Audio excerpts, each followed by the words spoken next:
Assalamualaikum warahmatullahi wabarakatuh. Nah, kali ini saya akan membahas masalah perkembangan motorik atau fisik pada anak.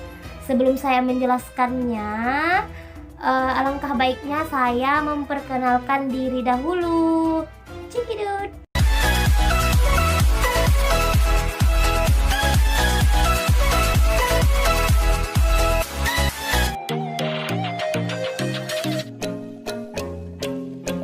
Baik, di sini saya akan menjelaskan mengenai masalah perkembangan motorik atau fisik pada anak. Saya akan memberitahukan dulu apa pengertian motorik itu. Nah, motorik dapat kita ambil kata motor, yaitu bergerak atau aksi. Nah, jadi motorik itu apa? Kemampuan untuk bergerak atau beraksi yang akan dilakukan atau yang dilakukan khususnya pada makhluk hidup, yaitu manusia. Pada perkembangan motorik atau fisik pada anak, orang tua selalu konsen pada umur 5 tahun pertama pada perkembangan anak. Nah, kita sebagai orang tua janganlah dominan pada umur 5 tahun perkembangan anak ini. Kenapa? Karena masalah perkembangan motorik ini tidak hanya timbul pada waktu umur 5 tahun pertama, tapi pada umur-umur lain juga bisa timbul. Misalnya pada waktu usia 12 tahun bisa timbul masalah motorik ini. Jadi kita sebagai orang tua jangan terfokus pada umur 5 tahun pertama, tetapi fokuslah dari waktu dalam kandungan hingga sampai dia lahir dan di dalam bimbingan kita. Jadi kita selalu memperhatikan anak tersebut.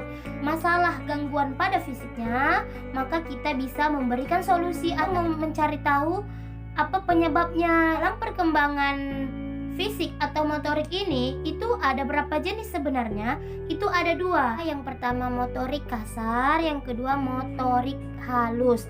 Nah, apa bedanya motorik kasar dan halus?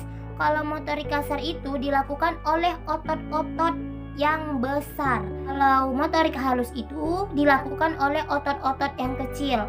Jadi contoh motorik halus itu dari daerah siku sampai jari tangan.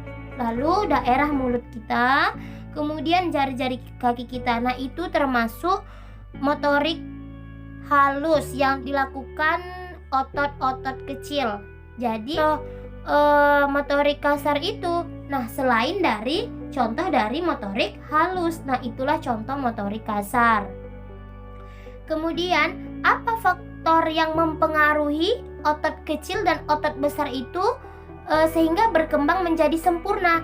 Nah, biar sempurna perkembangan otot tersebut, kita bisa melihat dari pertumbuhan seorang anak. Dari sejak kapan? Dari sejak dalam kandungan hingga sampai dia lahir. Jadi dalam kandungan itu sudah kita dapat merasakan atau dapat melihat perkembangannya. Nah, kita bisa merasakannya kan?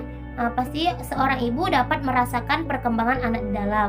Jikalau tidak ada pergerakan di dalam atau lambat pergerakan di dalam, maka perkembangannya juga tidak bagus. Jadi kalau perkembangan pada waktu dalam kandungan sampai ia lahir, maka otot besar dan otot kecilnya itu berjalan dengan sempurna. Sebenarnya apa sih penyebab dari gangguan motorik halus dan motorik kasar itu?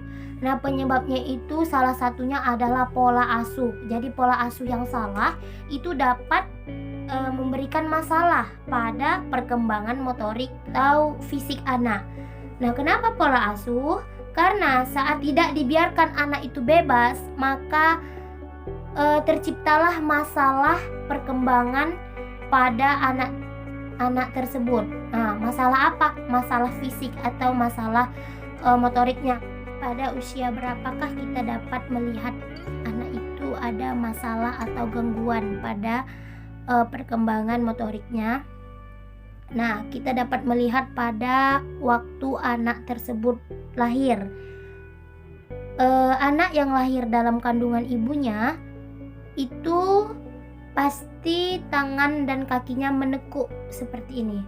Anak yang lahir tidak menekuk kaki dan tangannya, berarti bisa jadi dia memiliki gangguan. Kemudian pada usia 4 bulan seharusnya anak itu sudah bisa duduk, tetapi nyatanya anak itu belum bisa duduk.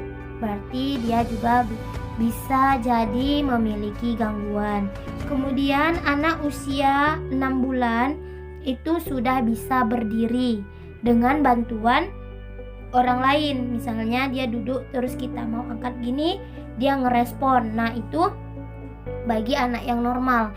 Jika mempunyai gangguan, maka dia tidak akan memberikan respon, dia akan malas bergerak karena mungkin motorik kasarnya itu lemah, jadi dia tidak mau melakukan hal-hal seperti itu. Kemudian umur 9-10 bulan dia sudah dapat berdiri sendiri tanpa bantuan orang lain. Nah, umur 10 bulan dia start untuk berjalan.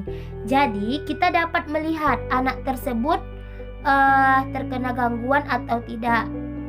Nah, kalau anak yang sudah terkena gangguan motorik kasar dan halus, apakah bisa sembuh total?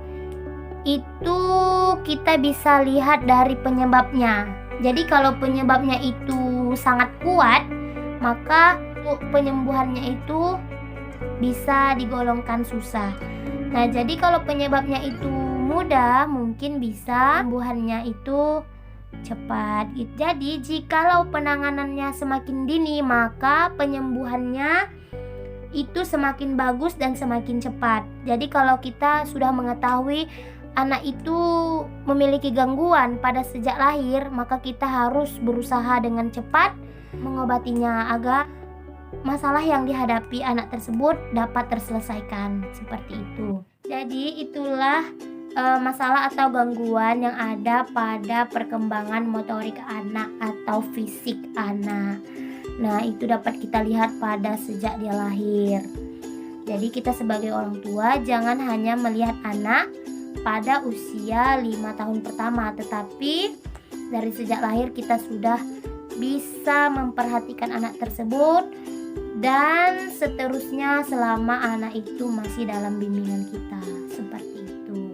Dan jikalau kita sebagai seorang pendidik dan mempunyai masalah gangguan pada motorik anak atau fisik anak didik kita, kita sebagai guru hendaknya memberikan motivasi kepada anak tersebut sehingga anak itu kan putus asa pada dirinya, tetapi memberikan semangat yang tinggi dalam belajar, terus belajar dan tidak minder dengan teman-temannya.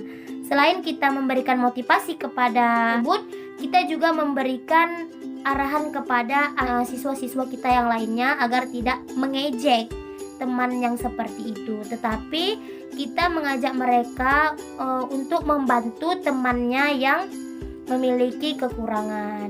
Begitu. Jadi sampai disinilah penjelasan dari saya mengenai masalah perkembangan motorik atau fisik pada anak. Lebih dan kurangnya mohonlah dimaafkan karena di sini saya masih belajar. Salam dari saya Nur Ainun Alfikri Nasution. Assalamualaikum warahmatullahi wabarakatuh.